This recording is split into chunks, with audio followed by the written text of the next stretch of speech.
Tell me, Santa, what stocks would you be giving your children for this Christmas if they could only hold them for a few weeks? Wow, isn't that the question? The great Santa trades of 2021. I think. Welcome to the Exponential Investor Podcast. Want to be a better, smarter, more clued up investor? Well, you've come to the right place.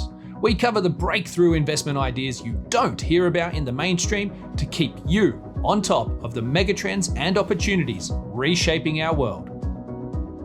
Hello and Merry Christmas from the team at Exponential Investor. Some of us are looking a bit more festive than others. I'm sure Sam thinks I'm letting the side down, but I've got to say I'm pretty sure he is. But anyway, Sam, welcome. How are you doing? And what on earth are you wearing? We are in the Christmas spirit here in the Volkering household. Clearly not the same festive spirit where you are, Kit. But I have got on my Christmas jumper, which is my elf Christmas jumper this year. I make a point of every year getting a Christmas jumper to wear to get into the festive mood. I don't think this one's ugly or horrific. I think it's quite festive. It certainly beats my Grumpy Cat one from last year and my Grinch one from the year before. Or maybe that was the other way around. I can't remember. But if you can't chuck on a Christmas jumper at Christmas, when can you? And the answer to that question is at Christmas. Well, you said if you can't, and I suppose there's some debate there. But anyway, Sam, one of us this year will be performing the role of Santa Claus to his children and delivering some presents.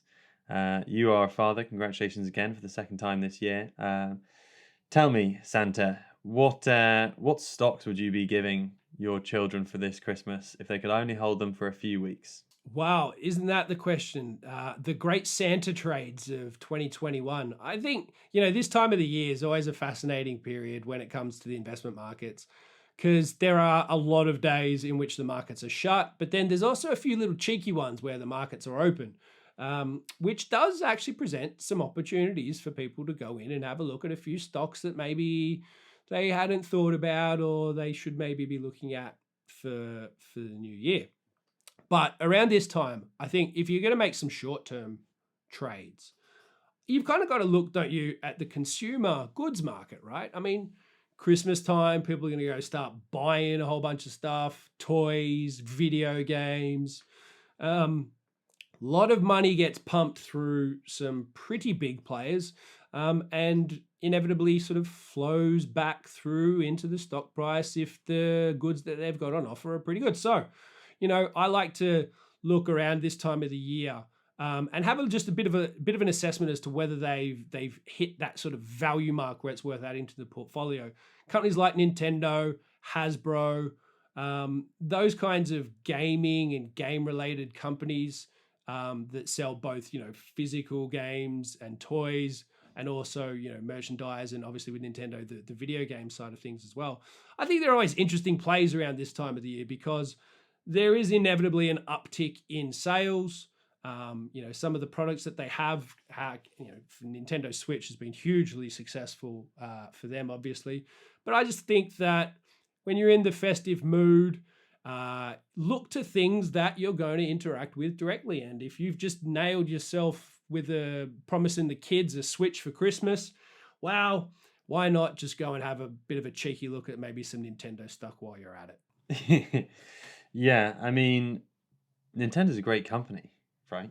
It has great intellectual assets in terms of, characters and games that have been around for decades that, every new generation. So, that for me is a trade, not just for this time of the year, although it's a good time to think of it. But, that's a great Japanese company. I'm a big fan of what's going on in Japan in terms of the corporate sector, in terms of their debt levels. I'm just bringing us down to earth here, Sam. But, investors looking to Japan at Christmas, I love to see it. My take is a little bit different. I suppose I'm playing not on Christmas, but on the end of year transatlantic Omicron narrative differential. And what I mean by that is that in the UK, we are seeing incredible rate rises in the Omicron variant. And while the severity of sort of hospitalizations and deaths are not expected to follow, our government response still is following it as normal. And that's new restrictions, maybe lockdowns. We've done vaccine passports and I think the intensity of fear around the Omicron in the UK is quite high, from people and from governments as well. In America, it's not. They're not treating it as something very serious at all. And my stock for this is Peloton, because I think that when America catches up with the Omicron narrative, when they realize the incredible pace of the spread, and when they realize that it's still not that fun to get, even if you don't get hospitalized or die, and that governments might still respond in the same ways, you will get that final burst of the sort of, maybe it's not the final burst, but you'll get another burst of the lockdown narrative stock trades. And Peloton's a great one, because not only is it down 70% from its recent peak, sort of leading the unprofitable tech sector down because it was at ridiculous valuations. And don't anyone for a second think that I'm recommending this with too much seriousness as a long-term stock pick. But yeah, that's one. There's the lockdown narrative that I think America is behind on. The other thing is that we're at an incredible moment for liquidity and cash. People, there is so much wealth just floating around that's been given to people by governments, that's been created by, stocks going up. What's the S&P up from its bottom in March 2020? It's more than doubled. It was below 7,000 and now it's at 15.5. So there is incredible wealth floating around certain aspects of society, and probably the sad thing is that because of inflation, certain segments at the bottom end of the wealth curve are really struggling. And I'm not celebrating a great wealth boom since COVID. I'm noticing a rather depressing divergence. But the combination of sort of liquidity, incredible results from financial asset markets, and a potential lockdown differential story. I wonder if Peloton could have a little dead cat bounce off its lows, whether it could have a little final surge, and it's slightly safer to invest when it's 70% down from a ludicrous valuation. With all this money floating around, I wonder if, as I say, and a bit of that increase in the wealth divergence, I wonder if Ferrari all of a sudden starts to play back into the mix as something to look at. It's always a stock I felt like I've had a natural affinity with, that I really want to own. Well, when they start, instead of spending money on their passenger cars, when they start bribing Formula One directors to control the races in their favor rather than for Red Bull, then we might see some better results from cars. Controversy early on in today's podcast. It's a cheap one, that one. Do you know what the other thing that I've noticed at this time of the year, and you may have seen this as well, is that on the telly there's a serious increase in a narrative that disturbs me, and it confuses me. And I think people need to be far more aware of this. And it's the increase in the number of fragrance ads that we see at this time of the year. None of them make sense. 100% of them are confusing. And they seem to really play into that whole wealth divergence aspect of things. We're going to try and flog you some stuff you don't need from very rich and famous people with the most confusing message known to humankind. I mean, maybe the luxury goods market then, was it Louis Vuitton, Moet, Hennessy, LVMH? Maybe that's another one to throw into the mix at this time of the year, when people start blowing money on a whole bunch of luxury goods and fragrances and junk that they don't need, just because all of a sudden it's just drilled into your subconscious mind that Johnny Depp is digging a hole in the desert for no apparent good reason apart from Sauvage. I don't know. This is something I've noticed at this time of the year as well. Yeah, it's certainly a strange one. That just always reminds me of the film Holes, and there is no relation there, but Johnny Depp digging a hole. I saw one the other day with Kate Blanchett in a dress opening some boxes, doing something else, and Miley Cyrus, I think, was a cartoon character in something, and there was another one where I think it's Lana Del Rey and Jared Leto driving around in a car, eating at a cafe, and then doing their laundry at a laundromat. I mean, it screamed out to me, buy some fragrance. Well, it's amazing. Now I know what to get you for the office Secret Santa, Sam. Thanks for the inspiration. I think it probably is worth having a conversation. Something I spoke about with Boaz actually on a podcast a couple of weeks ago. But will we be seeing a Santa rally this year? It's pretty hard to say at this point. Things are still struggling. Volatility is high.